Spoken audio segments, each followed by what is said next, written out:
Okay, so Assalamualaikum warahmatullahi wabarakatuh.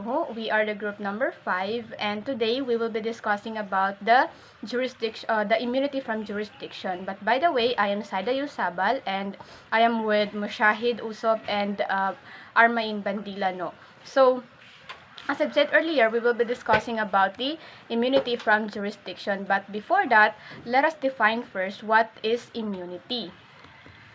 So, immunity in international arena, it is a tool that protects the sovereignty and independence of states by preventing them or their agent from being prosecuted before foreign courts. So, immunity means in international arena, it is a tool, it is somewhat like a power. It is somewhat like a power vested in a single state to protect its sovereignty as an independent state to prevent them to be prosecuted before the foreign courts. So it is a power vested to a single state to prevent their state to be prosecuted, to be sued before foreign courts. So that is the meaning of immunity. So now let's proceed to immunity from jurisdiction. Immunity from jurisdiction, as stated in the module, is enjoyed by both the head of the state and the state itself. So, in the sense that immunity from jurisdiction is somewhat like a absolute power or complete power vested to a single state, either in international or in a domestic level, whereas both the head of the state and the state itself has the absolute power to exercise his will. For example, in the case of the Philippines, if the Philippines shall be vested an immunity from jurisdiction, that means Bongbong Marcos itself will have the absolute power to exercise whatever he wants to do. It's either he will act accordingly to his action internationally or in a domestic level. He will be not prosecuted in the foreign courts because he has been vested an immunity or power, which is the immunity from jurisdiction. Immunity from jurisdiction is the general rule that the jurisdiction of a state within its territory is complete and absolute. However, there are categories, or there are two categories of exemption to this rule, such as sovereign immunity and immunity of the representative of state and the diplomatic or consular communities. Okay, so now we are in the first category of the immunity from jurisdiction, which sets a limitation to the absolute power and complete power of head of the state and the state itself. So first we have the sovereign immunity. The principle of sovereign immunity is rooted in the idea of mutual respect among sovereign states and serves to prevent foreign courts from interfering in the internal affairs of other states. So what does that mean? So meaning the principle of sovereign immunity is rooted, came from the idea of mutual respect among sovereign states, to show respect to different states and to serve to prevent foreign courts. And it is also the principle that sets a limitation to the foreign courts to not to interfere to the private matters of other state. Okay, so now we are in the second category, which is the immunity of representative of states. So the immunity of representatives can be based on customary international law, international treaties, and or domestic law.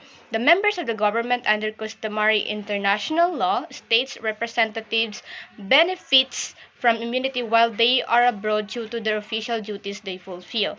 So meaning, immunity of representatives is the principle in which, under the customary international law, in the immunity of state representative, if you are a member of the government or representatives of a state into abroad or in the international foreign affairs, you are subject to be protected by the immunity of representatives of state. So what makes the sovereign immunity and immunity of representative different? So sovereign immunity, only the head of the state, the diplomats, or the representative from foreign affairs or foreign governments shall have the immunity to be not prosecuted in the uh, international foreign courts. Okay, so if there are two categories in the exemption of the absolute power to the head of the state and the state itself,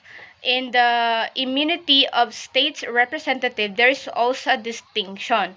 We have the personal immunity and functional immunity. So personal immunity or ratione persona, the head of the government, the head of the state, and the minister of foreign affairs benefits from a personal immunity throughout their time in office.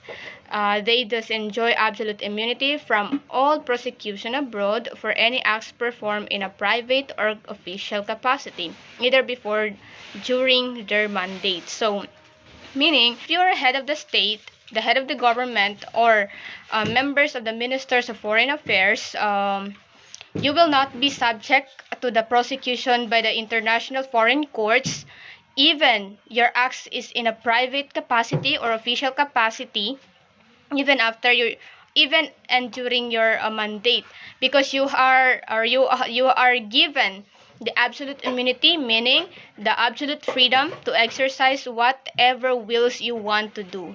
The second one is the functional immunity or ratione materiae. The members of the government have recourse to functional immunity, which protects them from all prosecution abroad for any official acts performed while in office. However, they do not enjoy immunity from acts performed in a private capacity. In certain cases, states representatives do not benefit from immunity. So meaning, in the functional immunity, only the members of the government or official in the government have the recourse to functional immunity or have the benefits to functional immunity, which will protect them from all prosecution abroad. But there is a limitation. If you are official of the government, therefore your act should be official capacity. But if your act is in a private capacity, you will not be protected. Uh, you will not be protected from the prosecution of international foreign courts. Okay, so now we are done with the distinction of the representative of states. Now let's proceed to the immunity of head of the state. So as I said earlier, sovereign immunity covers both the head of the state and the state itself, meaning there is an absolute power or complete power vested to the head of the state and the state itself to be exempted from prosecution abroad. Okay, so I have here the cases which will further dig dive and distinguish the absolute power vested to the head of the state and the state itself as the sovereign immunity. So we have here the case of most of the authors give off the example of the head of the state case is the Miguel versus Sultan of Johor case. So in the case of Miss Miguel and Sultan of Johor, let me read the fact, the issue, and the decision of the court. So, fact. The Sultan's sovereign status was an issue in a court case in England when Miss Miguel sued a certain Albert Baker, Sultan of Johor, traveling incognito in the United Kingdom for breach of promise of marriage. The court granted the Sultan as an independent sovereign immunity from jurisdiction. The decision was based on a letter from the Secretary of State for the Colonies stating that generally speaking, the Sultan exercises without question the usual attributes of a sovereign ruler. This further demonstrates the British recognition of the Sultanate of Johor as an independent state. Now, the issue is whether Sultan Johor will get diplomatic immunity or not. the decision of the court, the Sultan Johor will get the diplomatic immunity as an independent sovereign state. Sovereign immunity is a principle of international law that protects foreign sovereign states and their representatives from being subject to the jurisdiction of other states' courts.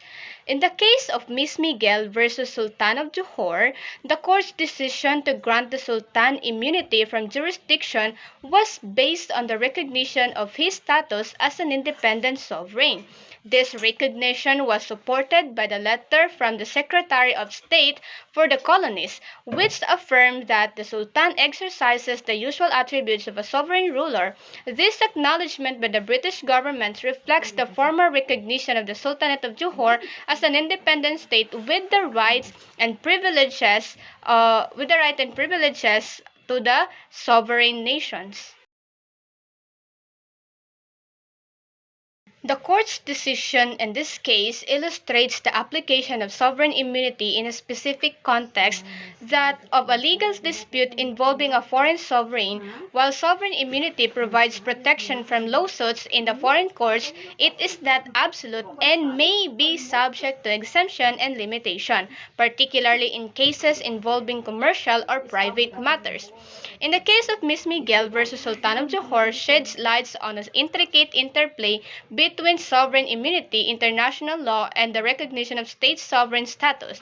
It highlights the complexities and nuances involving applying legal principles to cases involving foreign sovereign and underscores the importance of the balancing the rights of individuals with the principle of international law and diplomatic relations. So that case is an example of personal immunity, in which means Mr. Johor, the Sultan of Johor, was granted by the court the sovereign immunity, in which he was exempted from being prosecuted by the international foreign courts. So now let's proceed to our second case. So we have the most recent one, the Pinochet case, which involved who is no longer the head of the state, but his immunity for official and governmental acts was still recognized. So General Augusto Pinochet led a 73 military coup d'etat and overthrew democratically elected Chilean President Salvador Allende. According to National and Reconciliation Commission, at least 3,196 people were killed or forcibly disappeared during Pinochet's subsequent 70 years dictatorships. Thousands more were tortured and exiled. On October 16, 1998, while seeking medical help in London, British authorities detained Augusto Pinochet on an arrest warrant issued by Spanish Magistrate Baltasar Garzon. Garzon, who had charged Pinochet with genocide, terrorism, and torture committed during the Chilean dictatorship, and was seeking his extradition. In November 1998, a panel of British law lords ruled that Pinochet did not enjoy immunity from prosecution as a former head of the state and could be extradited to Spain. This decision, based largely on customary international law, was set aside, however, when one of the judges who heard the appeal was found to have ties to Amnesty International. A larger panel of law lords heard the appeal again in March 1999, and in a 6-1 decision reaffirmed that Pinochet could be extradited. The case of Augusto Pinochet, the former dictator of Chile. Pinochet's rule was marked as a widespread human rights abuses and political repression after his immunity from prosecution was lifted. Pinochet's arrest in London sparked a legal battle that raised important questions about international law, national sovereignty, and human rights. Pinochet's rule was begun with a military coup in 1973 and lasted until 1990. His regime has responsible for the torture, disappearance, and execution of thousands of people. After Pinochet's rule came to an end, he was initially granted an immunity from prosecution by the Chilean government. However, his action was renewed scrutiny in 1990 and efforts were made to bring him to justice in 1998. He was arrested in London and on charge of human rights abuses committed during his time in power. The arrest of Pinochet in London sets off a lengthy legal battle with numerous twists and turns. The case raised many questions about the legal and political implication of prosecuting a former head of the state for human rights abuses. Pinochet's lawyer argued that he was immune from prosecution under international law and his arrest violated the principle of national sovereignty. However, many human rights activists, legal experts argued that no one should be above the law and that Pinochet should be held accountable for the crimes he committed under his regime. After a lengthy battle or legal battle, the House of the Lords in the UK ruled that the principal did not have immunity from prosecution and that he could be extradited to Spain to face charges against torture and genocide. However, Pinochet was eventually released on health grounds and he returned to Chile in 2000. The case of Pinochet continues to be a subject of debate and controversy. Some argue that he should have been held accountable for his crimes, while others argue that he was unfairly targeted for political reasons. So those cases that I have mentioned are the example of the cases in the personal immunity and the functional immunity. Okay, so now let's proceed to the state immunity. So state immunity is a concept in international law that aims to protect the sovereignty of a state by placing it outside the jurisdiction of other states. So what does that mean? The state immunity as a concept of international law is the immunity that protects the state from prosecution in foreign courts as well as against enforcement measures on its assets and property. So one of the key principle or generally accepted principle by the state immunity is that, for example, state immunity in suit filed by another state is that the rule that the state may not be sued without its consent, which is already adopted by the Philippine Constitution as part of the law of the land. That means the international foreign courts may not be able to sue or prosecute a single state without the state's consent. Okay, so in this concept, we have here the case in which we'll further distinguish what is the state immunity. As early case, we have the Schooner Exchange versus McFadden case. This case is usually cited as authority for saying that states enjoy absolute immunity. Chief Justice Marshall noted that the nation with its own territory is necessarily exclusive and absolute. It is susceptible of no limitation not imposed by itself. However, he immediately added that absolute territorial jurisdiction would not seem to contemplate foreign sovereigns nor their sovereign rights as its object. One sovereign being in no respect amenable to another, and being bound by obligation of the highest character not to degrade the dignity of his nation by placing himself or its sovereign rights within the jurisdiction of another, can be supposed to enter a foreign territory, in the confidence that the immunities belongs to his independent sovereign nation or station, though not expressly stipulated, are reserved by implication and will be extended to him. So that is the case of Schooner Exchange versus McFadden case. Good day, sir. I am Bandila Armaino. I assigned to discuss the diplomatic and consular immunity. So, what is diplomatic immunity? When we say diplomatic immunity, it is like a special protection for diplomats and other families when they are working in a foreign countries. And it means they can be arrested or sued in that country except for really serious crimes. So these protections help to keep diplomats safe and allows them to do their jobs effectively, which help to promote peace and cooperation between countries. For example, Imagine, you're a diplomat worker in foreign country and you get into a car accident and the other driver might want to sue you. But because of diplomatic immunity, they can't. These protections help to prevent little problems from becoming big international incidents. So it's like having a special, like a get out of jail free card. But it's not just for fun and games. It's an important tool for maintaining peace and cooperation between the countries. And that's all. Thank you. Good day everyone. So today I will be talking about the diplomatic immunities. So what is diplomatic immunities first?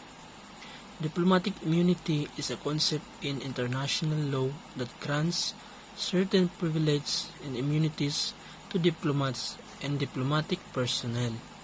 It is designed to ensure the smooth functioning of diplomatic relations between countries and to protect diplomats from interference or harassment by the host country.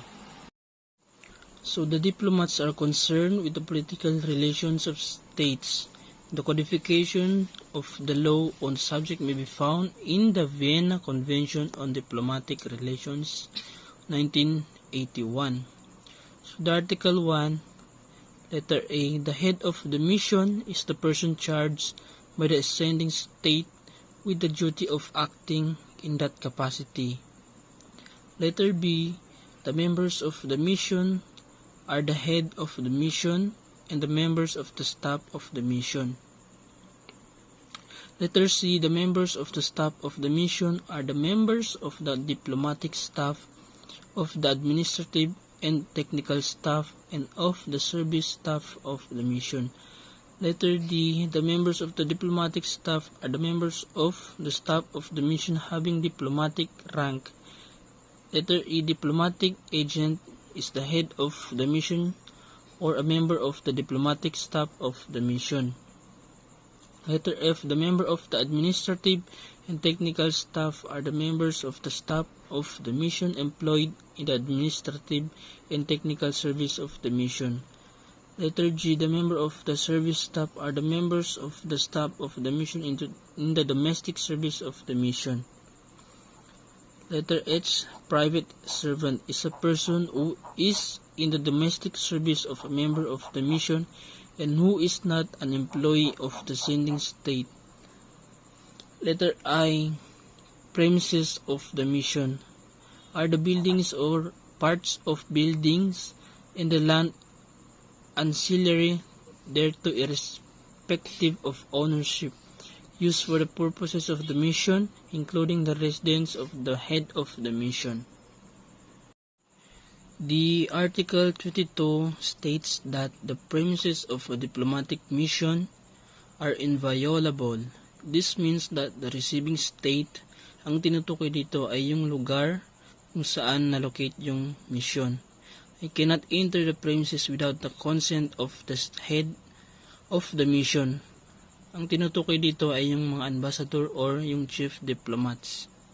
The Article 23 states that the sending state and the head of the diplomatic mission shall be exempt from paying any national, regional, or municipal dues and taxes related to the premises of the mission.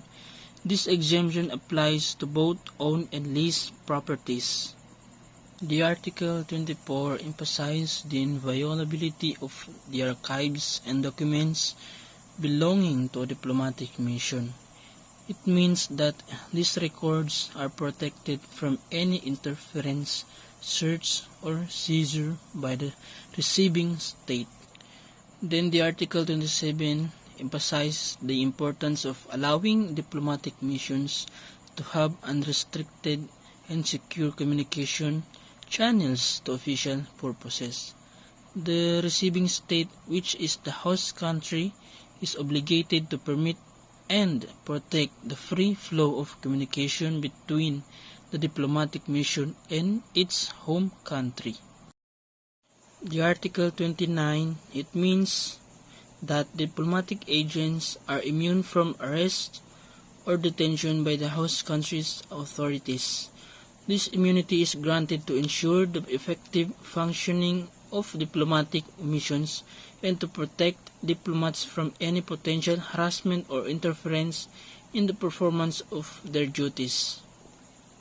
So the Article 30, it means that the host country is obligated to respect the privacy and security of the diplomatic agents, residents, and not subject it to any interference, search, or intrusion.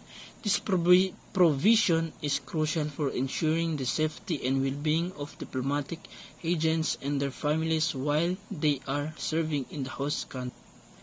So the Article 31, it means that diplomatic agents are protected from being prosecuted or held legally accountable in the receiving states. Courts for both criminal offenses and administrative matters. The Article 32, this means that the sending state can choose to allow its diplomatic agents or other protected individuals to be subject to the jurisdiction of the receiving state, thereby waiving their immunity. The decision to waive immunity is typically made in exemptional circumstances or when it is deemed necessary for the proper administration of justice. The Article 33, this exemption means that diplomatic agents are not required to contribute to or benefit from the social security system of the host country. The Article 34 grants diplomatic agents exemption from most dues and taxes, including personal and real taxes at the national, regional, or municipal level. So the Article 36 establishes that the receiving state, which is the host country, is required to allow the entry of articles intended for the official use of the diplomatic mission and the personal baggage of diplomatic agents. The receiving state is also obligated to grant exemptions from customs, duties, taxes, and related charges for these items. So the Article 37 confirms that the family members of a diplomatic agent who are part of the diplomatic agent's household and are not nationals of the receiving state are entitled to the privilege and immunities specified in Article 29 to 36 of the Convention. So the Article 38 specifies that a diplomatic agent who is a national of or permanently resident in the receiving state shall only enjoy immunity from jurisdiction and inviolability for official acts performed in the exercise of their functions, unless the receiving state grants additional privileges and immunities. So the Article 39 establishes that any individual who is entitled to diplomatic privileges and immunities, such as a diplomatic agent or a member of their family, will begin to enjoy their privileges and immunities from the moment they enter the territory of the receiving state for the purpose of assuming their diplomatic post. So the Article 41 states that without prejudice to their privileges and immunities, it is the duty of all persons enjoying such privileges and immunities to respect the laws and regulations of the receiving state. Their privileges and immunities, it is the duty of all persons enjoying such privileges and immunities to respect the laws and regulations of the receiving state. They also have a duty not to interfere in the internal affairs of that state.